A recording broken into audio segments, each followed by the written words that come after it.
This is an other master class of market dynamics series. इस series के अंदर मैं आपके साथ जितना भी ट्रेडिंग का टीए का स्कैटर्ड नॉलेज आपके माइंड के अंदर है उस सबको गैदर करके एक ट्रेडिंग ब्लूप्रिंट की शक्ल के अंदर मैं आपके साथ शेयर करने जा रहा हूँ कि आप किस तरह से ट्रेडिंग के जितने टूल्स हैं, इंस्ट्रूमेंट हैं, उनको मैकेनिकल और रूल्स बेस्ड कर सकते हैं। क्योंकि अगर आपकी स्ट्रेटजी रूल्स बेस्ड है तभी आपको ट्रेड एंट्री करते वक्त कोई फियर नहीं आएगा, बल्कि आप कॉन्फिडेंटली उस ट्रेड को एग्जीक्यूट करेंगे। So let's begin. सबसे पहले आपको एक कॉन्सेप्ट समझना ज़रूरी है। आज की वीडियो जो है ये फेयर वैल्यू के बारे में, फेयर वैल्यू एरिया जो है इसके बारे में मैं आपके साथ शेयर करूँगा। वीडियो आम रूटीन से ज़्यादा लंबी हो सकती है बिकॉज प्रीवियस वीडियो जो मैंने आपके साथ शेयर की हैं उनके अंदर मैं 10 to 30 मिनट की टाइम के रेंज के अंदर रहने की वजह से बहुत सी इंपॉर्टेंट चीज़ें आपके साथ शेयर नहीं कर पाता। बट ये वीडियोस माइट भी हो सकता है कि ये लॉन्गर हो जाए। ठीक है, तो सबसे first of all, market moves in order to offer fair value और सीकिंग लिक्विडिटी। मार्केट सिर्फ दो चीज़ों को पकड़ने के लिए, दो चीज़ों के लिए चलती है, या तो फेयर वैल्यू को ऑफर करने के लिए या लिक्विडिटी पकड़ने के लिए। अब सबसे पहले मैं आपके साथ शेयर करता हूँ कि फेयर वैल्यू होता क्या है।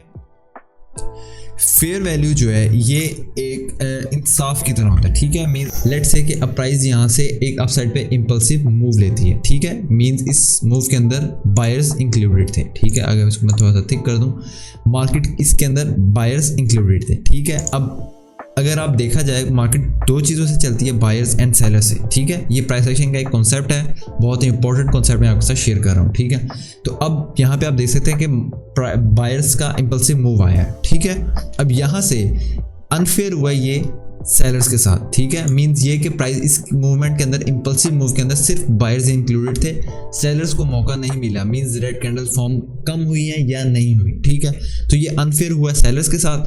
तो मार्केट क्या करती है, मार्केट अब जाहिर सी बात है फेयर वैल्यू ऑफर करने के लिए मूव करती है, तो प्राइस मार्केट यहाँ से एक सेलर्स को मौका देती है। ठीक है, अब यहाँ पे इसका मतलब क्या है कि अब सेलर्स को चांस मिला है कि वो भी मार्केट के अंदर इंक्लूड हो। ठीक है, अब सेलर्स अगर ज़्यादा क्वांटिटी के अंदर होंगे तो मे बी वो प्राइस को मज़ीद लोअर पुश कर दें, लेकिन अगर वो ज़्यादा क्वांटिटी के अंदर नहीं है, जितनी उनकी कैपेसिटी थी उन्होंने यहाँ पे अपनी सारी लगा दी, और वो जो जिस लो से इम्पल्स स्टार्ट हुआ था उसको ब्रेक नहीं कर पाते, तो और यहाँ से वापस से अगेन बायर्स आ जाते हैं। ठीक है, तो ये जो प्राइस ने यहाँ पे सेलर्स को मौका दिया था, ठीक है, इस वाले हाई से लेके इस वाले लो तक। ठीक है, ये जो प्राइस ने एक रिट्रेसमेंट फॉर्म की थी। ठीक है, ये जो रिट्रेसमेंट थी, ये वाला सारा जोन कहलाता है हमारे पास फेयर वैल्यू जोन। ठीक है, फेयर वैल्यू क्योंकि प्राइस ने यहाँ पे फेयर वैल्यू ऑफर की है। जो सेलर्स के साथ यहाँ पे जब इम्पल्सिव मूव आया, इसके अंदर अनफेयर हुआ था सेलर्स के साथ, तो प्राइस ने अब उसको फेयर किया है। ठीक है, मतलब सेलर्स को मौका दिया और प्राइस ने इंसाफ दोनों के अंदर, बायर्स और सेलर्स के अंदर बनाया है। ठीक है, तो सेम इसी तरह अगर ये डाउनसाइड की मूवमेंट के लिए है कि अगर प्राइस ने यहाँ पे एक quick impulsive move to the downside के ऊपर लिया है। ठीक है, अब यहाँ पे आप देख सकते हैं कि प्राइस ने यहाँ पे फर्स्ट ऑफ ऑल एक इंपल्सिव मूव डाउनसाइड के ऊपर लिया, तो अब ये किसके साथ नाइंसाफी हुई, बायर्स के साथ हुई। तो अब यहाँ पे प्राइस क्या करेगी, बायर्स को चांस देगी कि अब तुम बायर्स अपनी जो कैपेसिटी है उसको यूज़ करो, और अगर प्राइस को पुश अपसाइड पे कर सकते हो तो करो। ठीक है, अब अगर बायर्स के अंदर ज़्यादा क्वांटिटी होगी तो बायर्स मे बी प्राइस को पुश अप कर दें, लेकिन अगर बायर्स नहीं कर पाते और वापस से सेलर्स मार्केट के अंदर आ जाते हैं, तो ये जो प्राइस ने बायर्स की एक रिट्रेसमेंट आई थी, ये फेयर वैल्यू कहलाती है। मींस ये कि जो अनफेयर हुआ था यहाँ पे बायर्स के साथ, प्राइस ने फेयर किया वो बायर्स को मौका देके, और अब ये प्राइस एक्शन फेयर है। उसके बाद से वापस अनफेयर हुआ बायर्स के साथ, सेम यही सिनारियो आगे चलता रहेगा कि प्राइस दोबारा बायर्स को मौका देगी, सेलर्स आ जाएंगे, बायर्स को मौका देगी, सेलर्स आ जाएंगे। ठीक है, ये ख़त्म होना ही होता है आगे जाके जब हमारे पास रिवर्सल जोन एक प्राइस रीच करती है। ठीक है, बट एक ये जनरल कॉन्सेप्ट है फेयर वैल्यू एरिया का। ठीक है, तो ये फेयर वैल्यू एरिया का जो अब हमारे पास मौजूद है, लेट्स से अब प्राइस यहाँ पे हमारे पास ट्रेड हो रही है। ठीक है, फेयर वैल्यू एरिया प्राइस ने यहाँ पे छोड़ दिया और प्राइस यहाँ पे ट्रेड हो रही है। तो ये जो फेयर वैल्यू एरिया का फर्स्ट स्टेप है, ये हमारे लिए एक इम्पॉर्टेंट रेजिस्टेंस का वर्क करेगा। ठीक है, सेम वैसे ही अगर ये बायर्स की सूरत के अंदर है तो ये हमारे पास एज अ सपोर्ट वर्क करेगा। अगर प्राइस अप ट्रेंड के अंदर है तो ये हमारे पास एज अ सपोर्ट वर्क करेगा, और अगर ये एक डाउन ट्रेंड के अंदर है तो ये एज अ रेजिस्टेंस वर्क करेगा। ठीक है, आई होप कि आपको ये चीज़ समझ आ रही होगी। ठीक है, तो ये हमारे पास सपोर्ट बनेगा जहां से हम बाई के ट्रेड को एग्जीक्यूट करेंगे अपने एंट्री पैटर्न को देखते हुए। ठीक है, और यहां से हम एक्सपेक्ट करेंगे कि प्राइस एटलीस्ट इस हाई को अगेन टेस्ट करेगी या एक न्यू हाई को फॉर्म करेगी। ठीक है, तो ये एक जनरली हमारे पास फेयर वैल्यू एरिया कहलाता है। ठीक है, तो अभी आपके साथ मैंने फेयर वैल्यू के बारे में डिस्कस किया। अब बात करते हैं लिक्विडिटी के बारे में। अगर प्राइस फेयर वैल्यू ऑफर कर रही है तो वेल एंड गुड। अगर प्राइस फेयर वैल्यू ऑफर नहीं कर रही, उसका मतलब ये है कि प्राइस अब लिक्विडिटी को ग्रैब करने जा रही है या लिक्विडिटी को सीक करने जा रही है, लिक्विडिटी को पकड़ने जा रही है कि कहाँ पे लोगों के स्टॉप लॉसेस पड़े हैं या कहाँ पे लोगों के प्रीसेट लिमिट ऑर्डर्स वगैरह मौजूद हैं। ठीक है, तो अब मैं वो आपके साथ शेयर करने लगा। ठीक है, अब इसी कॉन्सेप्ट को मैं आगे थोड़ा सा लेके चलता हूँ, इसी प्राइस एक्शन को, कि लेट से अब प्राइस यहाँ से रिजेक्शन नहीं दे पाती। ठीक है, इस सपोर्ट से यहाँ पे सपोर्ट नहीं लेती या मिनिमम माइनस सी लेती है और वापस से नीचे आ जाती है। ठीक है, तो अब ये जो प्राइस यहाँ से क्या करेगी, जाहिर सी बात है प्राइस ने दो मूवमेंट के अंदर जाना है, या तो अपसाइड के ऊपर या तो डाउन साइड के ऊपर। ठीक है, अब यहाँ से अगर प्राइस ने डाउन साइड के ऊपर मूवमेंट लेनी है तो प्राइस क्या करेगी, यहाँ से फेयर वैल्यू एरिया के अंदर एक्सेप्टेंस लेगी। अब प्राइस ने यहाँ से सपोर्ट नहीं यहाँ पे फॉर्म की, प्राइस ने एक्सेप्टेंस ले ली है।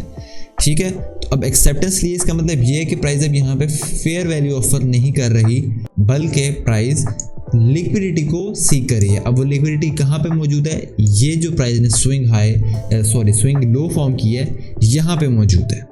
ठीक है, तो अब यहाँ से लाइकली है कि अगर प्राइस यहाँ पे एंट्री कंफर्मेशन देती है तो अब हम यहाँ से दोबारा से अगेन एक लॉन्ग ट्रेड देख सकते हैं, जो भी अब यहाँ पे हमारे पास नेक्स्ट रेजिस्टेंस जोन आ रहा होगा। अब ये वाला इनवैलिड हो गया, जब प्राइस ये लिक्विडिटी पकड़ लेगी तो ये इनवैलिड हो गया जोन। अब हम इसको एज अपने चार्ट के ऊपर बल्कि मार्क ही नहीं करेंगे। ठीक है ना, तो इस तरह से प्राइस लिक्विडिटी को ग्रैब करती है। ठीक है, सबसे पहली चीज़, सपोर्ट अगर फेयर वैल्यू एरिया से ले रही है वेल एंड गुड, नहीं ले रही इसका मतलब ये कि प्राइस अब यहाँ पे लिक्विडिटी पकड़ने जा रही है। अब प्राइस लिक्विडिटी पकड़ने के बाद नेक्स्ट जोन पे अगर हमारे आ रही है तो ये अब तो लेवल हमारे हो गए हैं इनवैलिड। ठीक है, अब यहाँ पे न्यू प्राइस एक्शन फॉर्म हो रहा है। अब यहाँ पे may be inefficiency gaps form हो सकते हैं या फेयर वैल्यू गैप या ब्रेकअवे गैप्स वगैरह। ठीक है ना, तो अब बाज़ों इस तरह होता है कि प्राइस जब गैप्स भी नहीं फॉर्म करती है हमारे पास। ठीक है, जब यूजुअली गैप जब फॉर्म कर रही होती है ना प्राइस, वो भी हमारे लिए एक फेयर वैल्यू जोन ही होते हैं। ठीक है, लेट्स से अब प्राइस ने यहाँ से एक अपसाइड के ऊपर मूवमेंट ली है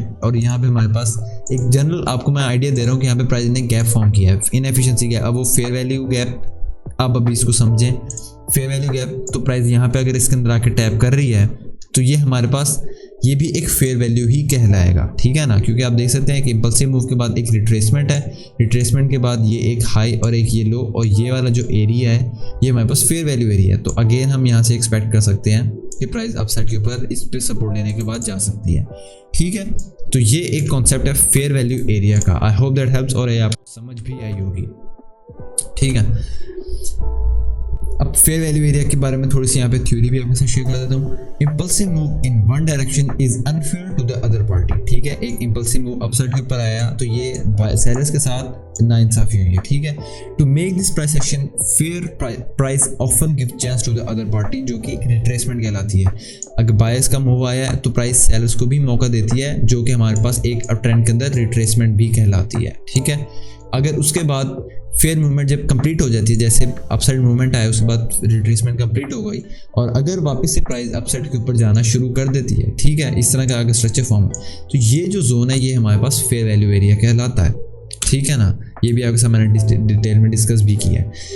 फेयर वैल्यू एरिया की ट्रेड सेटअप्स कहाँ पे होते हैं, ये होता है the first touch area in bullish momentum works as a very important support. Means ये कि अगर प्राइस बुलिश है और रिट्रेसमेंट लेने के बाद वापस से बुलिश हुई है तो ये जो हमारे पास फर्स्ट टच एरिया जो होगा ये हमारे पास as a important support work करेगा, जहाँ से हम हायर प्राइसेस को एक्सपेक्ट कर सकते हैं एज अ रिट्रेसमेंट। ठीक है ना, सेम वैसे ही बेरिश के लिए अगर फर्स्ट टच जो बेरिश मोमेंटम होता है, let's say price down trend के अंदर है, बायर्स को मौका देती है रिट्रेसमेंट का और उसके बाद से प्राइस वापस से सेलर्स के मूवमेंट में चली जाती है, तो ये जो हमारे पास जोन प्राइस ने फॉर्म किया है तो इसका जो फर्स्ट टच होगा ये वाला जोन, ये हमारे लिए सेल की ट्रेड की एक या शॉर्ट की ट्रेड के लिए एक बहुत अच्छा जोन होगा, जहाँ से हम लोअर प्राइसेस को एक्सपेक्ट कर सकेंगे। ठीक है ना, अब यहाँ पे मैं आपके साथ थोड़ी इसकी एग्जांपल शेयर कर देता हूँ जिस कॉन्सेप्ट को बेटर अंडरस्टैंड कर सकें।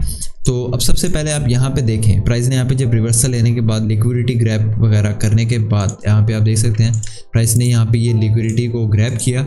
उसके बाद अब यहाँ पे प्राइस ने इंपल्सिव मूव लिया, ठीक है। अब इंपल्सिव मूव के अंदर आप देख सकते हैं कि यहाँ पे एक ही रेड कैंडल हमें देखने को मिली है। उसके बाद मोस्टली बायर्स थे, मींस यहाँ पे अनफेयर हुआ है सेलर्स के साथ, ठीक है ना। तो अब प्राइस यहाँ पे क्या करती है, चांस देती है सेलर्स को कि अब तुम अपनी मूवमेंट दिखाओ या जितना पुश कर सकते हो, ठीक है। अब सेलर्स यहाँ पे हो सकता तो प्राइस को मजीद नीचे ले जा सकते थे, बट सेलर्स फेल हो गए और वापस से बायर्स कंट्रोल में आ गए। जो बायर्स यहाँ पे चल रहे थे रिट्रेसमेंट के बाद वापस से बायर्स दोबारा से प्राइस को अपसाइड के ऊपर पुश करके ले गए, ठीक है ना। तो अब ये वाला जो जोन है, ठीक है, अब यहाँ पे इस जोन को हमने विक टू विक मार्क करना है, ठीक है। अब ये वाली विक को हमने मार्क आउट किस तरह करना और किस तरह नहीं, ये भी मैं आपके साथ नेक्स्ट वीडियोस के अंदर डिटेल में कॉन्सेप्ट करूँगा, शेयर करूँगा। बट अभी जो मोस्ट इंपॉर्टेंट थिंग वो यही है कि हमने विक टू विक मार्क करना है, ठीक है। अब ये हमारा जो है रिट्रेसमेंट जहाँ से प्राइस ने टॉप हाई लगाया था, ये हमारे पास फेयर वैल्यू एरिया का हाई है, इसको अब यहाँ पे मार्क करना सिंपली। और सेम वैसे ही यहाँ पे ये हमारा फेयर वैल्यू एरिया का लो है कंप्लीटली। उम्मीद है आप यहाँ तक आपको समझ आ गई होगी। अब यहाँ से हमारा ट्रेडिंग प्लान ये है कि ये जो फेयर वैल्यू एरिया का लेवल है ये हमारे लिए एज अ मैग्नेट वर्क करेगा, ठीक है। मीन्स ये कि प्राइस ने अब यहाँ पे अगेन अगर आप देखें तो प्राइस ने यहाँ पे क्या किया है, बायर्स को मौका दिया है और सेलर के साथ अनफेयर हुआ है। तो प्राइस यहाँ पे दोबारा सेलर्स को मौका ज़रूर देगी जो कि हमारे पास प्रीवियस फेयर वैल्यू एरिया के टॉप तक प्राइस को रीच करेगा, ठीक है। तो अब हमारे पास यहाँ पे करंटली इस फेयर वैल्यू एरिया को हम देख रहे हैं। तो यहाँ से हमारे पास प्लान फॉर्म ये होता है कि प्राइस फेयर वैल्यू एरिया से रिजेक्शन देगी, सपोर्ट अगर यहाँ से प्राइस को मिल जाती है तो प्राइस इस वाले हाई को दोबारा टेस्ट करेगी। लेकिन अगर प्राइस इसके अंदर एक्सेप्टेंस ले लेती है तो प्राइस की हायर प्रोबेबिलिटीज है कि प्राइस इस स्विंग लो की लिक्विडिटी को ग्रैब करे, ठीक है। तो ये हमें एक सेल की ट्रेड भी मिल जाएगी, ठीक है, सिंपल एज दैट। तो अब यहाँ पे हम आगे थोड़ा चेक करते हैं कि प्राइस ने क्या फॉर्म किया है। प्राइस यहाँ पे सेलर्स को मौका दे रही है। अब now as you can see price ने यहाँ पे बहुत खूबसूरत एक रिट्रेसमेंट फॉर्म की है। आप यहाँ पे देख सकते हैं कि exactly to the fair value area, आप ये देख सकते हैं 2332 ये लेवल था हमारा और प्राइस ने ऑलमोस्ट अब यहाँ पे लो की कैंडल का लो जो है इस वाली का देख सकते हैं 2332 एग्जैक्टली प्राइस ने उस लेवल को टैप किया और यहाँ पे प्राइस ने बुलिश कैंडल यहाँ पे कंफर्मेशन हमारी फॉर्म की है एंट्री पैटर्न्स की और उसके बाद प्राइस ने अगेन इस हाई को टेस्ट किया। So this concept is as simple as that, ठीक है। इसके अंदर कोई कॉम्प्लिकेशंस नहीं है और कोई इतनी ज़्यादा इसके अंदर मसला हमें नहीं आता, ठीक है। अब यहाँ पे आपको मैं इसकी बेरिश एग्जांपल लिक्विडिटी की भी दिखा देता हूँ। यहाँ पे आप देख सकते हैं कि सेलर्स को मौका मिला, बायर्स के साथ अनफेयर हुआ। अब प्राइस ने यहाँ पे क्या किया, बायर्स को फेयर प्राइस एक्शन फॉर्म करने के लिए बायर्स को चांस दिया। अब बायर्स यहाँ पे चाहते तो प्राइस को मजीद अपसाइड के ऊपर ले जाते, लेकिन बायर्स फेल हो गए और प्राइस वापस से सेलर्स की मूवमेंट आ गई है, ठीक है। अब सेम वैसे ही यहाँ पे हमारे पास जो सेलर्स की मूवमेंट आई है इसके लिए अब हम तो ये जो हमारे पास जोन फॉर्म हुआ है ये हमारे पास फेयर वैल्यू एरिया है। अब इसको हम विक टू विक मार्क करेंगे अगेन। आप यहाँ पे देख सकते हैं कि ये फेयर वैल्यू एरिया का लो है और ये हमारे पास जो है ये फेयर वैल्यू एरिया का हाई है, ठीक है।